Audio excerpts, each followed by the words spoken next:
Fala galera, beleza? Aqui é o Edu Bokov, eu estou novamente aqui para dar mais uma dica. Dessa vez a dica vai ser sobre pós-produção. Nunca deixe a sua ilustração sem dar aquele retoquezinho final, para dar mais uma aperfeiçoada ali ainda no que você gostaria de passar na imagem que você realizou.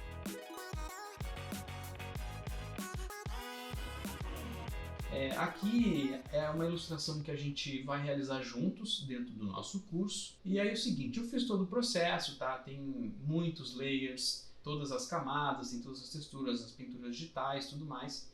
E eu acabei essa imagem. Só que eu gostaria de dar ainda mais um toquezinho para deixar tudo que eu fiz ainda mais integrado. O que eu faço? Primeiramente, eu agrupo aqui tudo que eu fiz, tá? Então fica num grupo separado, salvo, né?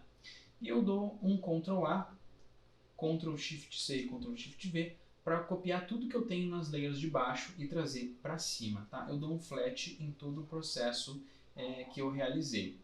Então nisso, o que eu já começo a fazer?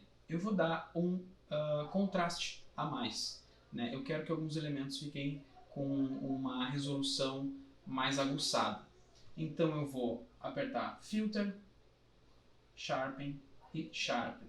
E faço isso de 2 a 3 vezes, dependendo da imagem ali que ela suporta.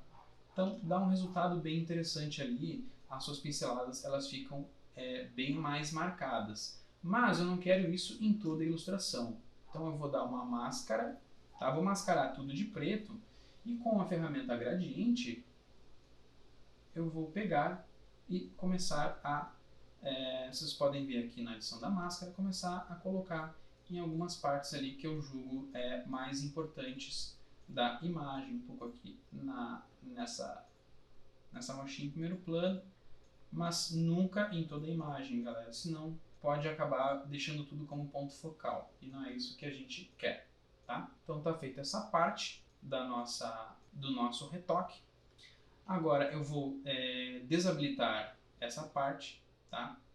Vou olhar só para o que eu já tenho aqui no meu processo novamente, vou apertar Ctrl A, Ctrl Shift C, Ctrl Shift V. Aliás, aqui para baixo, tá?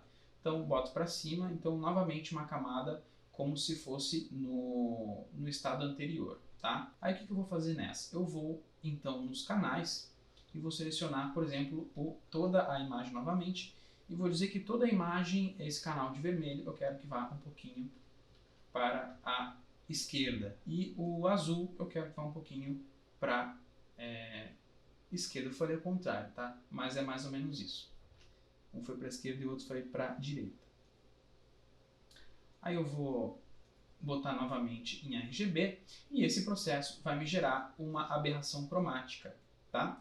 A aberração cromática ela acontece muitas vezes na fotografia, na ponta dos prédios, então, em coisas que são muito contrastadas, né? Quando se tira uma fotografia.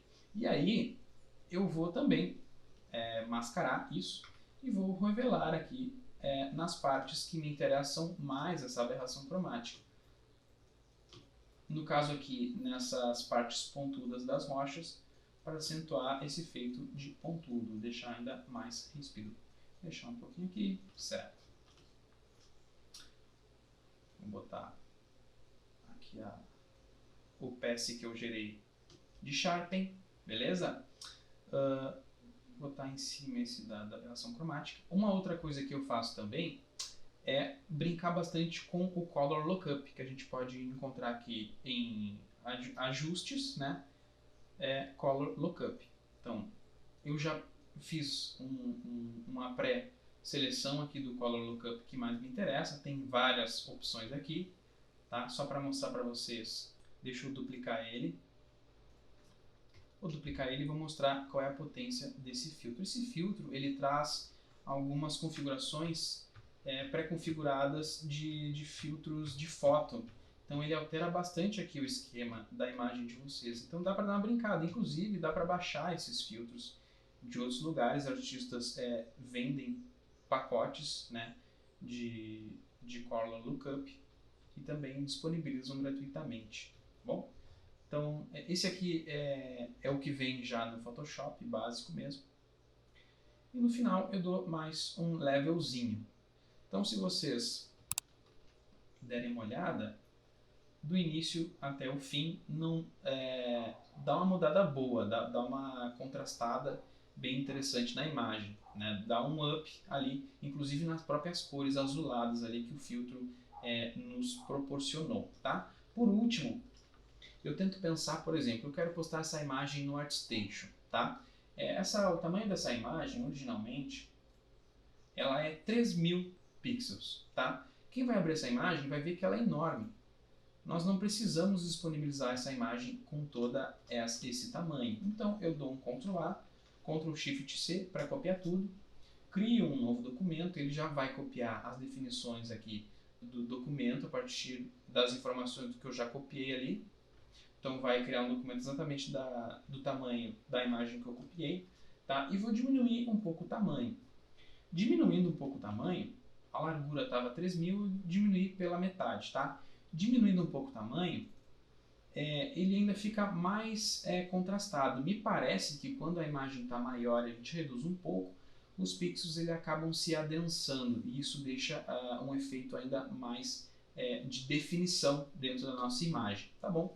Então era isso por hoje, aí no fim eu salvo como JPEG e coloco lá no ArtStation, tá? Então galera, se vocês gostaram dessa dica, né, não deixem de curtir esse vídeo, processo, tá bom? Vejo vocês por lá.